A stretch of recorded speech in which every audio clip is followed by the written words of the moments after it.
बिस्मिल्लाहिर्रहमानिर्रहीम व बिही नस्तईन। इस्लामी तर्ज़ ज़िंदगी का एक उसूल जो कुरान ने दिया वो ये है कि इंसान को नेक कामों की तरफ रहनुमाई करनी चाहिए और बुरे कामों से रोकना चाहिए, जिसको हम कहते हैं अमर बिल मारूफ व नही अनिल मुनकर।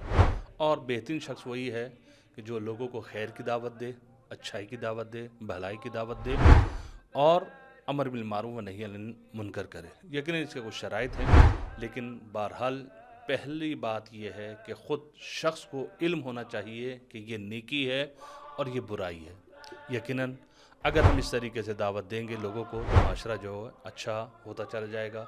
जिस तरीके से अइम्मा ताहरीन अलैहिस्सलाम की अंबिया की सीरत में हमें ये मिलता है कि लोगों को तौहीद की तरफ जब वो बुलाया और रसूल की इताअत के लिए बुलाया, अइम्मा ताहरीन अलैहिस्सलाम की पैरवी के लिए बुलाया, तो इसी तरीके से हमें भी चाहिए कि लोगों को जो हम दावत दें वो इस्लामी दावत दें कि देखिए कि आज के माशरे में अच्छाई ये है और बुराई ये है।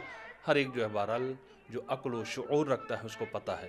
तो यकीनन अगर आप बेहतरीन शख्स बनना चाहते हैं, अमर बिल मारूफ व नही अनिल मुनकर पर अमल करें।